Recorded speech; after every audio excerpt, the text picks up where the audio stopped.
It's been sitting there. You know the kind of book I mean. The one on the list. The one that people reference in hushed tones. The one that certain readers carry like a badge. The Brothers Karamazov. 800 and some pages. Published in 1880. Russian. Dense. I haven't read it. I want to get that out in the open immediately because I'm not going to write the kind of editorial where someone who has read a thing tells you why you should read it too. I'm writing the other kind. The kind where someone who hasn't read it yet explains why he's finally, after years of reasonable avoidance, going to sit down and do the thing. This is me talking myself into it. In public. You're welcome to follow. Is the Brothers Karamazov hard to read? Yes and no.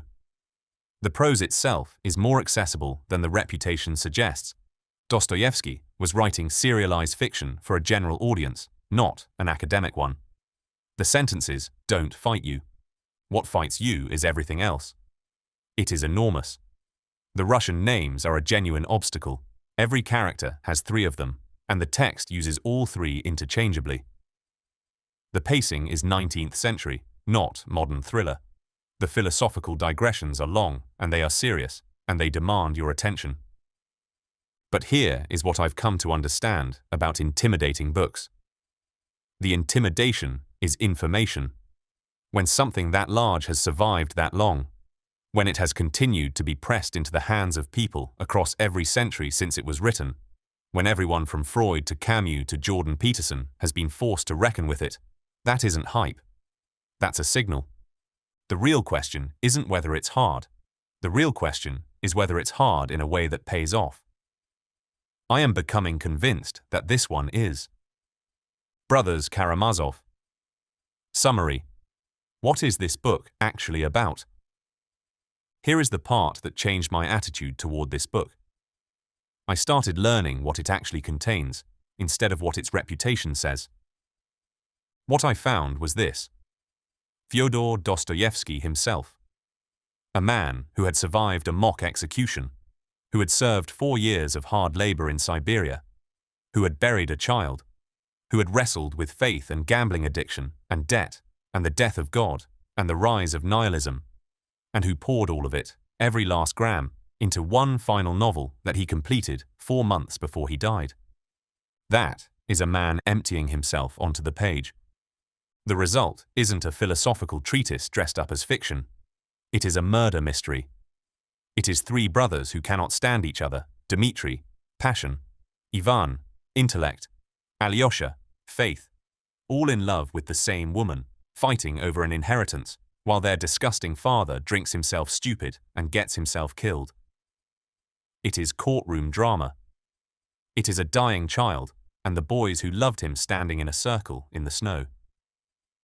It is a monk who radiates a love so complete, it disturbs everyone around him.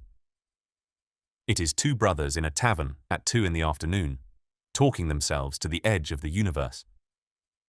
And inside all of that is one chapter, one prose poem, that contains what may be the most devastating argument against God, against religion, against the very concept of human freedom, ever committed to paper.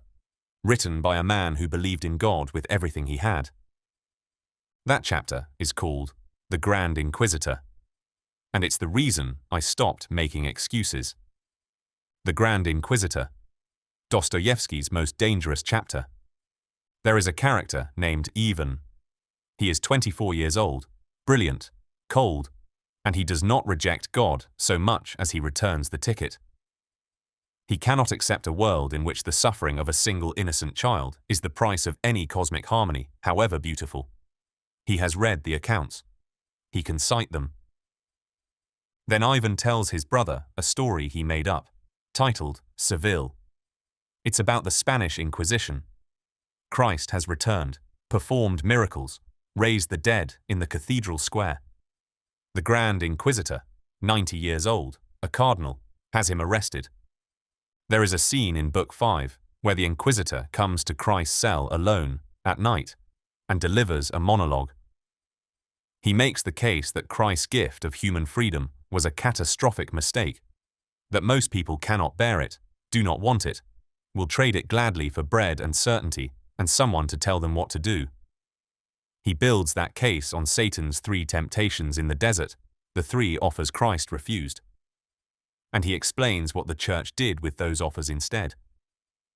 I sat with that for a long time, because Dostoevsky, a man of ferocious Christian faith, gave that argument everything he had. He built the strongest possible case for the other side. And then he answered it without a counter-argument, but with the whole of Alyosha's life. With a theology of radical love. This is why the Grand Inquisitor remains one of the most cited passages in all of existentialist philosophy, political theory, and theology.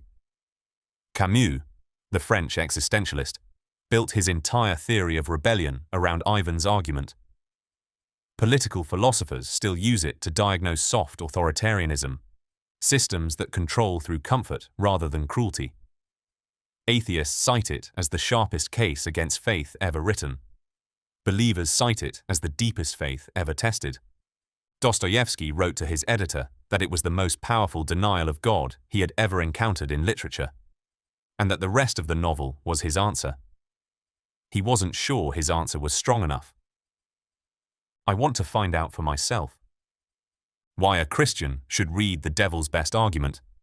There is a passage in Ephesians 6 that the church has largely domesticated into a metaphor. Put on the full armor of God. We turn it into a children's Sunday school poster, a cartoon knight with a plastic sword. What Paul was actually writing was a combat manual. Know your enemy. Know his devices. Understand the nature of the war before you walk into it. Dostoevsky understood this.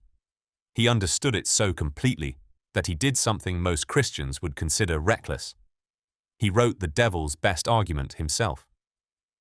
The case against God that actually lands, that has actual weight, that has been repeated by serious philosophers and serious atheists for over a century because they cannot improve on it. And then Dostoevsky wrote the novel as the answer to Satan's perfect argument. That is the move I want the body of Christ to be capable of making. I don't want the retreat into safe theological language, or the refusal to engage because the question is uncomfortable. The willingness to sit inside the strongest possible version of the opposing argument, to understand it, to feel its force, to articulate it better than the person who holds it, and then to have the answer. Dostoevsky doesn't try to out-argue Ivan. He doesn't meet the intellectual case with a better intellectual case. The answer comes from a different direction entirely. The Gospels and Dostoevsky defeat the devil's best argument with a counter-intuitive answer. The answer is a life. It is Alyosha. It is kenotic love. The love that drove God to empty himself of glory and take on flesh, to enter the suffering rather than explain it from outside it. Not love as sentiment or abstract goodwill toward humanity. The kind that costs everything and expects nothing. Enacted in the world quietly, persistently, toward actual people. That is what Alyosha does. And that, Dostoevsky is saying, is the only answer Ivan's argument cannot touch, because it doesn't argue back, it just shows up. But you cannot get to that answer without first going through the argument. This is where Christian engagement with culture so often fails. We want the answer without the question. We want to skip Ivan's tavern speech and go straight to Alyosha at the stone. Dostoevsky knew you cannot do that. The answer only means something if you have genuinely sat with what it is answering. This is what Ephesians 6 is actually about. The whole armor of God is not defensive equipment for people who intend to hide. It is battle dress. The belt of truth, the breastplate of righteousness, the shield of faith. These are for a soldier who intends to know the terrain, understand the enemy's position, and engage. You cannot stand against the schemes of the devil if you do not know what the schemes are. You cannot have an answer if you have never seriously held the question. The Brothers Karamazov is one of the most serious engagements with that question that literature has ever produced. Written by a man who had been through everything life could throw at a person, the execution platform, the death of a child, the edge of his own faith, and who came back with something he needed to say. Because the answer to Ivan's argument is not a proposition, it is a person. I want to be able to do what Dostoevsky did.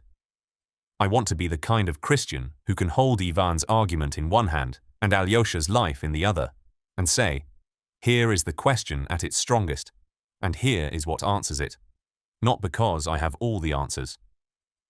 Because I have taken the question seriously enough to deserve the conversation. That is what Apokalypsis is for, and that is why I'm reading this book. Why now? Apokalypsis exists because I believe the darkest questions deserve the most serious engagement without sanitization or safe language that produces a comfortable experience. Apokalypsis doesn't create the kind of theological fiction that decorates any worldview without ever testing it, the kind that goes to the limits of what belief can survive and comes back with something true. The Brothers Karamazov goes to the edge. It has been going there for 145 years. Nothing has gone further. If I am going to write seriously about the places where God and darkness share a border, the Watchers, the Fallen, the war behind the visible world, then I need to have sat inside the best fictional articulation of the question those subjects are actually answering. This is the book that asks the question every dark story is secretly answering. I need to have read it. Brothers Karamazov themes, what the novel is really asking. For anyone coming to this book without background, here are the 5 questions the novel turns on. Can God be trusted in a world that permits the suffering of children? This is Ivan's question. The novel's entire architecture, every character, every plot turn, is an attempt to answer it without flinching from it. Can human beings actually bear freedom?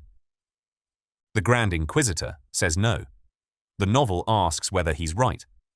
This is the question that has made the book indispensable to every political philosopher, existentialist, and theologian who has touched it. Who is actually guilty for a murder? Dostoevsky's answer is not who you expect, and his deeper suggestion is that guilt is not individual, it is distributed. Every soul is responsible for every other soul. What is the difference between abstract love and actual love? Alyosha's teacher, Father Zosima's central teaching, is that love is not real until it meets a specific person, including the one doing wrong right in front of you. You can weep for suffering humanity in the abstract and despise every human being you actually encounter. Zosima calls that a lie. Active love of actual persons in front of you, especially the difficult ones, is the only kind of love that holds. Is faith an argument or a life? Alyosha does not argue for God. He lives in a certain way. That is the distinction Dostoevsky is making, and it is the one that either satisfies you or it doesn't. How long does it take to read the Brothers Karamazov? At 15 to 20 minutes per day, a realistic daily reading commitment, you finish in 12 to 14 weeks. That is the pace I'm planning. Slow enough to absorb it. Consistent enough to maintain momentum. But there is something I've noticed about difficult books, which is that the difficulty is not neutral. It is shaped. The difficulty of the Brothers Karamazov is the difficulty of the questions it asks. You are not struggling against the prose. You are struggling alongside the characters with the same things they are struggling with. Whether God can be trusted. Whether love is enough. Whether a man who does everything wrong can still be forgiven. Whether freedom is a gift or a catastrophe. These are not small questions. They deserve a book this size. I built a free week-by-week reading schedule for exactly this pace, with discussion questions and themes for each section. Download the study guide here, or read it on Apokalypsis.